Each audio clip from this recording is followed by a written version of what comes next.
We need to make Daytona 500 qualifying better, and I have an idea how to do that. NASCAR anticipates rotating the championship race in the future. Dale Jr., man of his word, showed up at the racetrack at 6 a.m. on Wednesday morning, and the CW showed off its new graphic package for the Xfinity Series in 2025.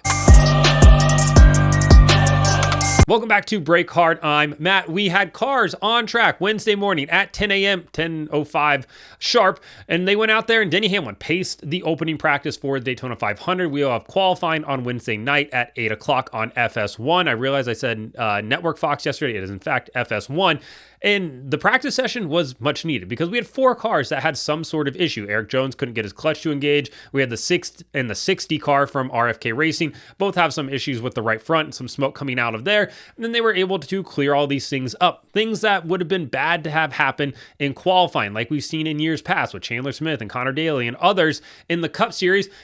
For your biggest race of the year, you need to have a shakedown session for these cars before qualifying. As much as guys like Pete Pistone from SiriusXM NASCAR don't want practice sessions because I don't know why, it doesn't affect his bottom line, his money's not coming out of his pocket, they need to happen. And if you don't want to run it, like Christopher Bell said, it was a pointless session, then don't run it. Like, nobody's telling you you have to, but at the same time, having this session allowed those 4 cars to go out there and make sure they didn't have that during 500 qualifying, which is much needed and something that should absolutely happen, because for the biggest race of your year, you shouldn't just roll off into qualifying for it and then just roll off into a qualifying race after that. You should get some practice time.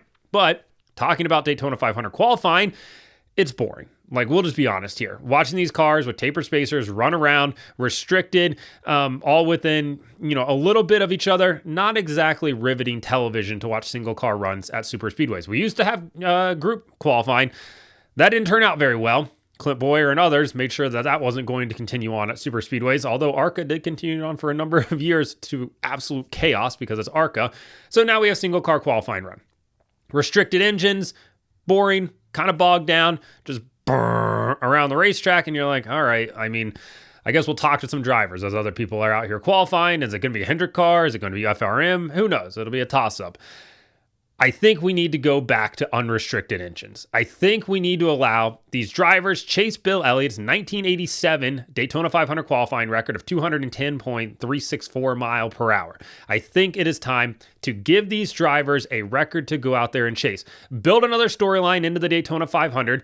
Give another recognition that comes out of it. Give another award. Give these guys something else to chase. Yeah, everybody wants to win a Daytona 500. You know what they also would love to do? Be the fastest driver ever at the Daytona 500. Obviously, with restricted engines, that's just not happening. They're not going to ever come close.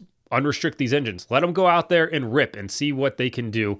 And I'm pretty sure we'll blow right past 210 mile per hour, but it will give guys a record to chase. And I think that is something that would absolutely intrigue a lot of people, especially your hardcore fans already, because it's the same thing we see at the Indy 500 every year. Everybody wants to hit Ari's 237 mile per hour lap. Everybody wants to exceed it. And every year, IndyCar gets a little bit closer, a little bit closer, a little bit closer, and they are going to pass it eventually. I think that's what we need to do here with the NASCAR side of things. Break the record. Set a new record, and then allow people to go chase that and try to better it. It's all about innovation, right? It's about how much horsepower you can get out of these engines. Let's see what can happen here. Yeah, is it going to be expensive? Sure, but it's a one race, deal. It's the biggest race on your calendar. You should have special things that are associated with that, and setting a track record should absolutely be a part of that. It should be. Yeah, you're gonna have a qualifying engine. Remember, like we used to have back in the day, you'd have your qualifying engine, you'd rip it out, put your race engine in, and then go on. Was it expensive? Hell yeah, it was. But this is one race a year. We're not talking about doing this for the other 35. So why not do that? Why not go out there and chase the speed record? NASCAR, one of the things I wish they did a better job of was having attainable records. And right now, setting that speed record, not attainable because of the type of engine package that they currently run. It's the same way with the all-time wins record. 200 is not an attainable number because nobody races as much as, Richard Petty used to. That's why I've always been on the side of modern era wins only should count. And that would set them up at 93 for Jeff Gordon. That gives guys an attainable number to chase. Is anybody ever going to hit 93 in this era of NASCAR? Probably not. I don't think that we're ever going to see somebody hit 93, at least not for a while. It's going to take a guy like Joey Logano who starts at 18 and has sustained success all the way up until they're like 40. But it's a number that is much more attainable than 200. It is a number that they can go out there and chase, which is why I think that we need to allow these guys to go chase that 210. Cars are a lot safer these days. We have a lot more downforce. We know the engines can absolutely do it if they were allowed to. Why not?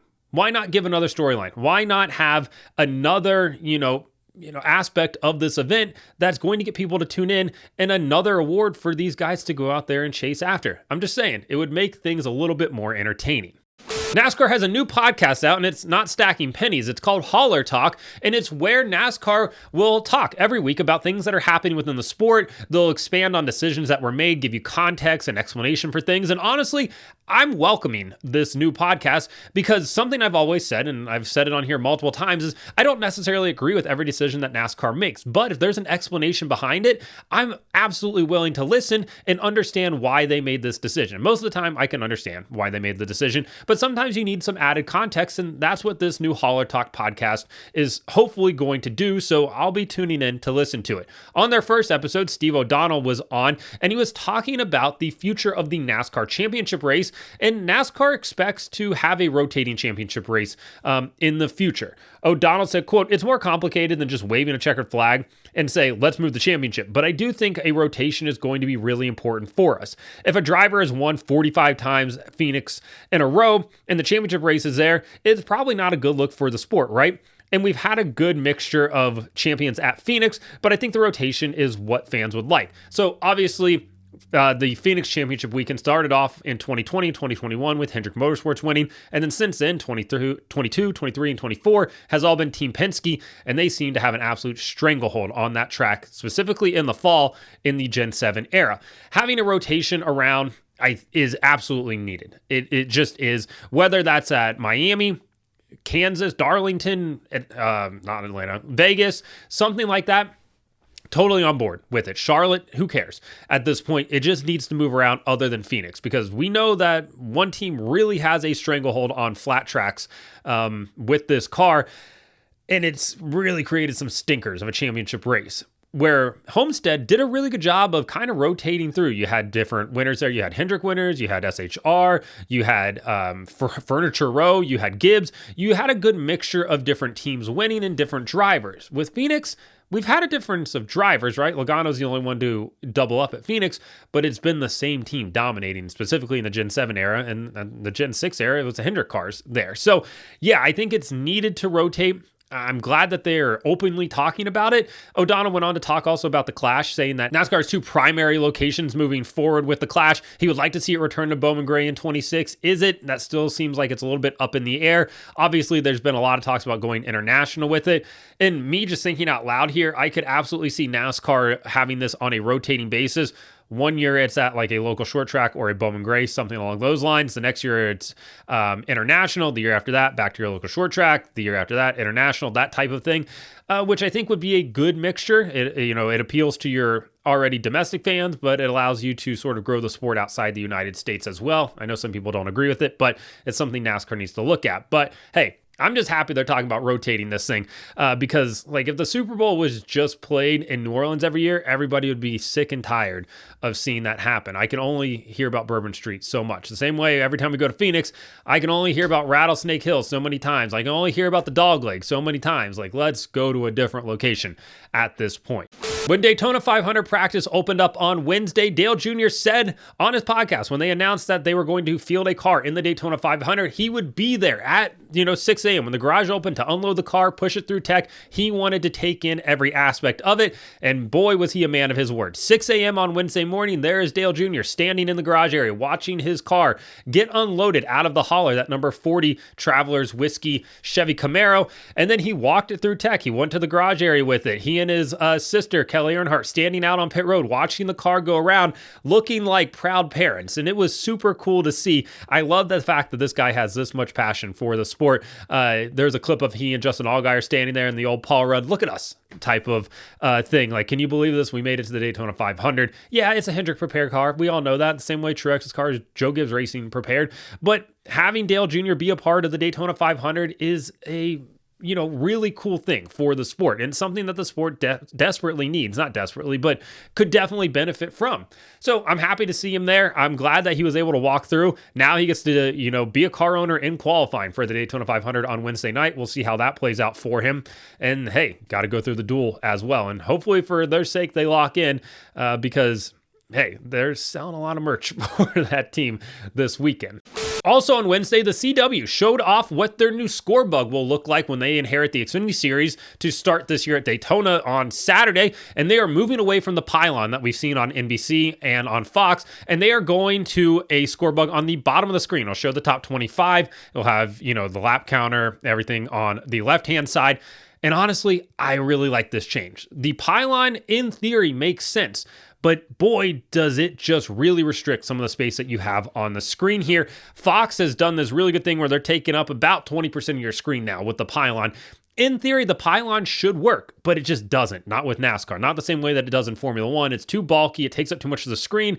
And Fox and NBC alike just really haven't figured out how to center the shots to take into account that a good portion of the screen is blocked off from that pylon. So moving it to the bottom is something that I'm actually really excited to see how that looks. They showed off a couple other things, how they'll have like a picture-in-picture with that, score bug on the bottom and everything like that. I'm a huge fan of that. I've not been a huge fan of the pylon. Like I said, I think it takes up too much of the screen. Going back down to the bottom, I think makes a lot of sense. We'll see how big and bulky it is. If it's too, restrictive, I'm not going to be a huge fan of that. I do love the fact that the promo images that they put out show like the 2013 Brickyard 400. Like, okay, but like you guys were also a part of the race last year as well for the Xfinity Series, so you could have just taken shots from that. But, regardless, it's fine.